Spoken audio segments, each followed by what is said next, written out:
Informasi lain, tim gabungan Polda Sulawesi Tengah melakukan olah tempat kejadian perkara pasca ledakan tungku di smelter PT ITSS Morowali. Polisi memastikan tidak ada zat berbahaya di lokasi kejadian.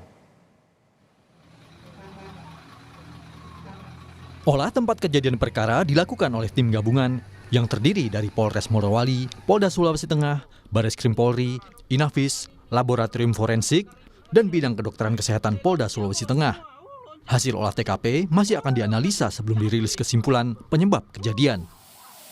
6 orang saksi dari PT Indonesia Singsan Stainless Steel Morowali juga sudah dimintai keterangan oleh tim gabungan.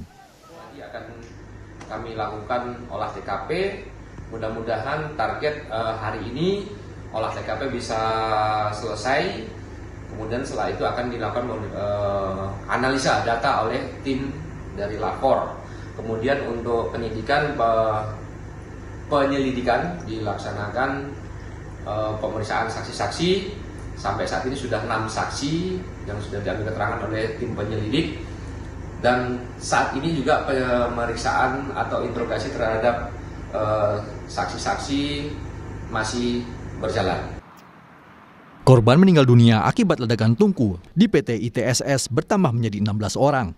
Sebelumnya mereka mendapat perawatan di RSUD Morowali.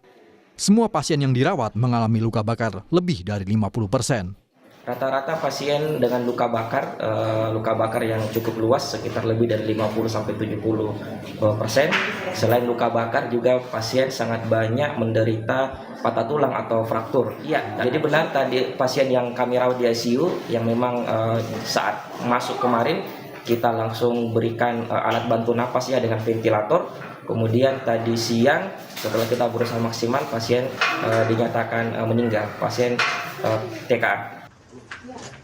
Kapolda Sulawesi Tengah, Irjen Agus Nugroho, bersama Danrem 132 Tadulako, Brigjen Dodi Triwinarto, menjenguk korban ledakan tungku PT Indonesia Singsan Stainless Steel di kawasan PT IMIP. Polisi masih melakukan proses penyelidikan dan penyidikan atas ledakan tungku di PT ITSS. Untuk sementara, polisi juga menghentikan operasional perusahaan itu hingga selesainya penyidikan. Sebelumnya, tungku pengolahan atau smelter PT ITSS terbakar hingga menyebabkan 16 pekerja meninggal dunia. Tim Liputan, Kompas TV. Untuk mengetahui informasi terkini pasca ledakan tungku smelter yang menewaskan belasan orang, kita sapa jurnalis Kompas TV, Patarudin. Patarudin, hingga saat ini ada 16 orang meninggal dunia akibat ledakan smelter di PT ITSS. Lalu seperti apa kondisi korban?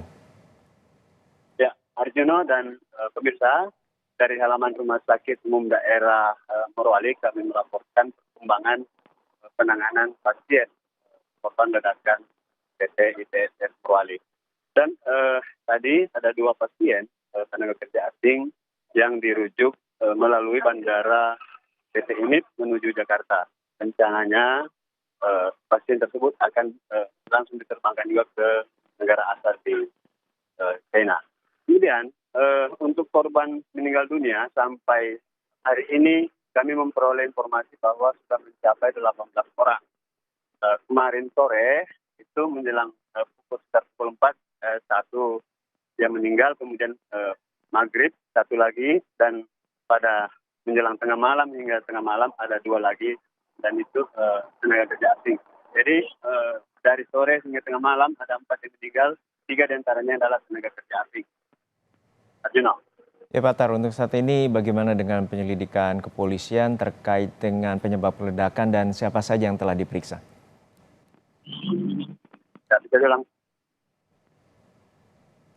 Ya Pak Tar, untuk saat ini bagaimana dengan penyelidikan dari pihak kepolisian dan siapa yang bertanggung jawab atas penyebab keledakan tersebut? Sejauh ini soal siapa yang bertanggung jawab itu masih dalam proses penanganan tim gabungan yang dibentuk oleh Polda Sulteng bersama Polres Morowali dan Mabes Polri dan pihak-pihak lain yang terkait. Tentunya pihak perusahaan juga tidak akan lepas dari proses penanganan yang ditangani yang sedang dilakukan oleh pihak kepolisian. Ya, untuk saat ini operasional dari smelter sendiri seperti apa? Apakah masih beroperasi seperti normal atau sudah berangsur kondusif? Ya, sesuai hasil konferensi pers dari Kapolda Sulteng Irjen Pol Agus Nugroho bahwa selama proses penanganan atau proses hukum atau investigasi dilakukan oleh tim gabungan, maka operasional dari PT ITSS itu akan dihentikan sementara. Baik, terima kasih atas laporan Anda, Jurnalis Kompas TV, Patarudin dari Morowali, Sulawesi Tengah.